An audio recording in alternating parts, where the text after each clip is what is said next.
നമസ്കാരം ചേച്ചി. നമസ്കാരം.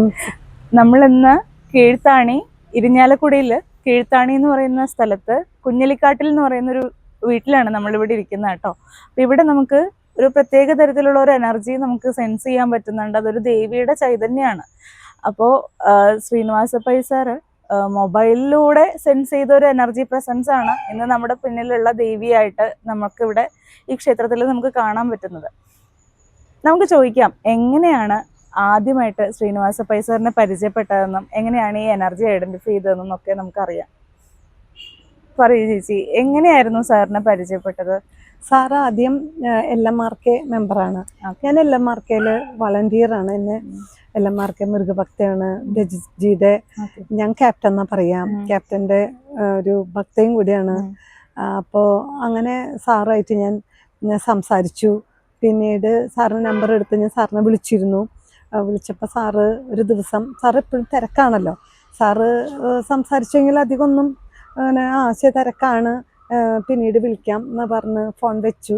അത് കഴിഞ്ഞ് ഒരു ദിവസം ഒരു സുപ്രഭാതത്തിൽ സാറ് എന്നെ വിളിക്കുകയാണ്.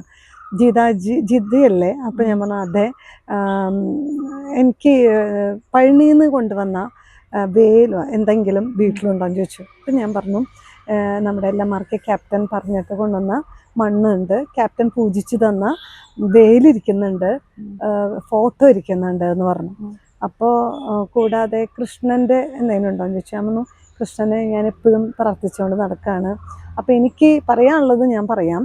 എനിക്ക് 2 ദേവിമാരും കൃഷ്ണനും മുരുകനും എന്നോട് ഉപാസന സമയത്ത് സാറിനോട് പറഞ്ഞു എന്നെ വിളിക്കണം, എൻ്റെ കാര്യങ്ങളൊന്ന് ചോദിച്ചറിയണമെന്ന് പറഞ്ഞു. LMRK ക്യാപ്റ്റൻ്റെ ജിജി പ്രാർത്ഥിച്ചു തന്ന വേല് വളരെ പ്രൊട്ടക്ഷനായിട്ട് എൻ്റെ വീട്ടിലുണ്ട്, മുരുകൻ്റെ എനർജി വീട്ടിലുണ്ട് എന്ന് പറഞ്ഞു. അതിനുശേഷം സാറ് എന്നോട് വീഡിയോ കോളിൽ വരാൻ പറ്റുമെന്ന് ചോദിച്ചു. അപ്പം ഞാനും എൻ്റെ ഹസ്ബൻഡും കൂടി വീഡിയോ കോളിൽ വന്നു.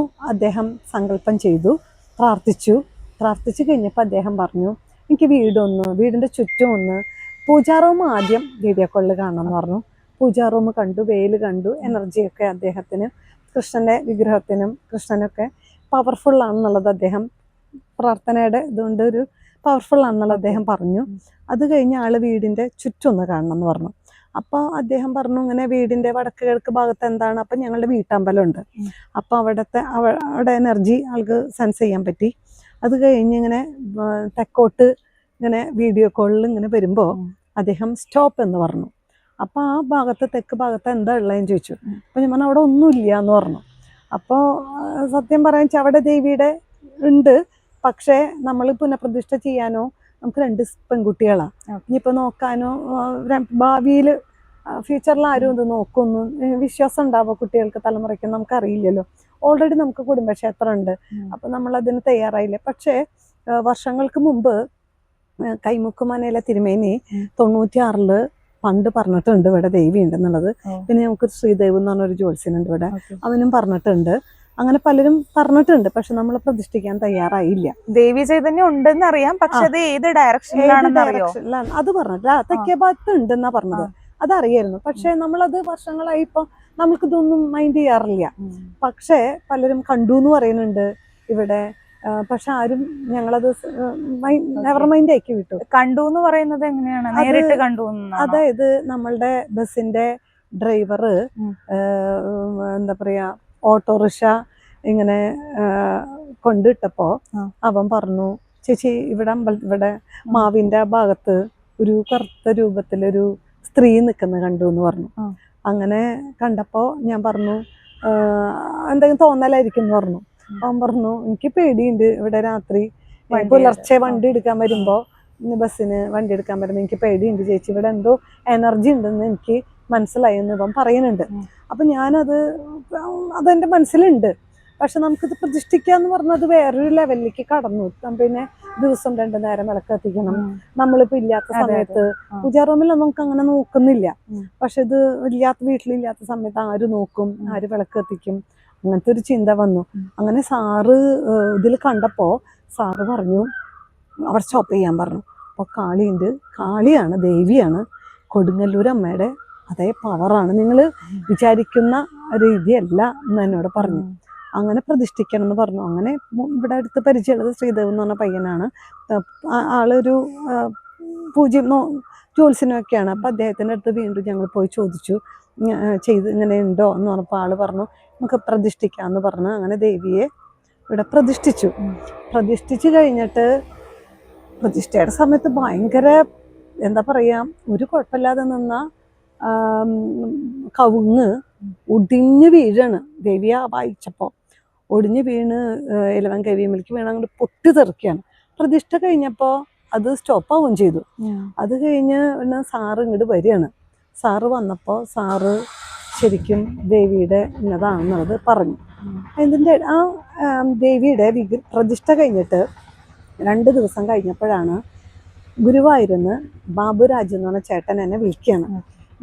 വിഷ്ണു നമ്മുടെ നാരായണീയം വൈകുണ്ഠാമൃതം എന്ന് പറഞ്ഞിട്ട് നാരായണീയം സമ്പൂർണ്ണ 5 ദിവസങ്ങളെ ചെയ്യുന്നുണ്ട്, അതിൻ്റെ ഇനോഗ്രേഷനാണ് വരണം എന്ന് പറഞ്ഞു. അങ്ങനെ ഞാനും എൻ്റെ ഹസ്ബൻഡും കൂടി പോയി. എനിക്കും എൻ്റെ ഹസ്ബൻഡിനും വൈകുണ്ഠാമൃതം പുസ്തകം നാരായണീയം പുസ്തകം തന്നിട്ടാണ് ഞങ്ങൾക്കൊക്കെ തന്നു. എന്നിട്ടാണ് ഭദ്രദീപം കൊളുത്തി തന്ത്രി വയ്ക്കുകയാണ്. അതിന് തന്നിട്ടാണ് അതിൻ്റെ ഒരു ഉദ്ഘാടന സമയത്ത് ചെയ്തത്. അത് കഴിഞ്ഞ് പിന്നീട് അവിടെ നിന്ന് അങ്ങോട്ട് എനിക്ക് തീരെ ഇണങ്ങാൻ പറ്റാത്തൊരു അവസ്ഥയിലേക്ക് എനിക്ക് വന്നു. ശ്വാസമുട്ടായി. വൈകുണ്ഠാമൃതത്തിന് മുന്നോടിയായിട്ട് സാന്ദ്രാനന്ദം എന്ന് പറഞ്ഞൊരു പ്രോഗ്രാം ചെയ്യണം. അപ്പം അതിന് മുന്നോടിയായിട്ട് ഞങ്ങളുടെ ടീച്ചറുടെ കീഴിൽ ജയശ്രീ ശ്രീവരാമൻ എന്ന് പറഞ്ഞ ടീച്ചറുടെ പേര്, ടീച്ചറുടെ കീഴിൽ 2000 കൂടി സ്റ്റുഡൻസ് പഠിച്ചിട്ടുണ്ട്. അപ്പോൾ അവരെല്ലാവരും കൂടി ഏകീകരിച്ച് നമുക്ക് ചെയ്യാം എന്നുള്ള രീതിയിൽ നിന്നപ്പോൾ എനിക്ക് ശ്വാസമുട്ടായി. സ്പോൺസർ ചെയ്യാമെന്ന് പറഞ്ഞ വ്യക്തിക്ക് പറ്റാതെ ആയി. അങ്ങനെ ഇത് നടക്കില്ല എന്നുള്ളത് ഞാൻ സാറിനെ അറിയിച്ചു. സാർ ഇങ്ങനെ വൈകുണ്ഠാമൃതം എന്ന് പറഞ്ഞ നാരായണീയ പാരായണം ഉണ്ടായില്ല, ഞാൻ പങ്കെടുക്കേണ്ട ആളുകളെ കോർഡിനേറ്റ് ചെയ്ത് കൊണ്ടുപോകുന്നുണ്ട്. എൻ്റെ ഒരു പേരെടുക്കാനോ കാര്യങ്ങൾക്കല്ല, ഒരു ഡ്യൂട്ടി, ഭഗവാനുള്ളൊരു കൃഷ്ണനുള്ളൊരു ഡ്യൂട്ടിയാണ്. അല്ല, കൃഷ്ണൻ പറഞ്ഞിട്ടുണ്ടല്ലോ ഭഗവാനോട് എന്നെ സംരക്ഷിക്കണം, എൻ്റെ കാര്യങ്ങൾ ചെയ്തു കൊടുക്കണം എന്ന് സായി സാർ, നമ്മുടെ ശ്രീനിവാസ സാറിനോട് പറഞ്ഞല്ലോ. അപ്പോൾ ഭഗവാൻ എന്നോടൊരു ഇഷ്ടം, ഭഗവാനെ തിരിച്ച് എനിക്കതേ ചെയ്യാൻ പറ്റുള്ളൂ എന്നെ കൊണ്ടാവുന്ന രീതിയിൽ. അപ്പം ഞാൻ അങ്ങനെ ചെയ്യാമെന്ന് തീരുമാനിച്ചു. അപ്പോഴാണ് ബുദ്ധിമുട്ടായി. അങ്ങനെ ഒരു സുപ്രഭാതത്തിൽ സാർ എന്നെ വിളിക്കുക, എന്തായി നാരായണീയം? ഞാൻ പറഞ്ഞു സാറ് എനിക്ക് ചെയ്യാൻ പറ്റുമെന്ന് തോന്നണില്ല, ശ്വാസമുട്ടാണ്, തലവേദന വിട്ടുമാറാത്ത തലവേദനയാണ്, ഞാനിപ്പോൾ ഇഞ്ചക്ഷൻ എടുത്ത് വന്നിട്ടുള്ളൂ, ദിവസവും ഇഞ്ചക്ഷൻ എടുക്കും. അതായത് നമുക്ക് അത് കണ്ടിന്യൂസ് ആയിട്ട് നമുക്ക് അതിന് വേണ്ടിയിട്ടുള്ള കാര്യങ്ങളൊന്നും ചെയ്യാൻ പറ്റുന്നില്ല. എന്തെങ്കിലും ഇനിഷ്യേറ്റ് ചെയ്ത് കഴിഞ്ഞാൽ തടസ്സങ്ങൾ വരുന്നതാണ് മാഡം പറയുന്നത്. അപ്പോൾ ബാക്കിയുള്ള പരിഹാരങ്ങളാണ് ബാക്കിയുള്ള വീഡിയോസിൽ നമുക്ക് വരാൻ പോകുന്നത് കേട്ടോ. അപ്പോൾ നമുക്ക് ഇതിന്റെ ബാക്കി ഭാഗം അടുത്ത വീഡിയോയിലേക്ക് കാണാം. നമസ്കാരം. നമസ്കാരം.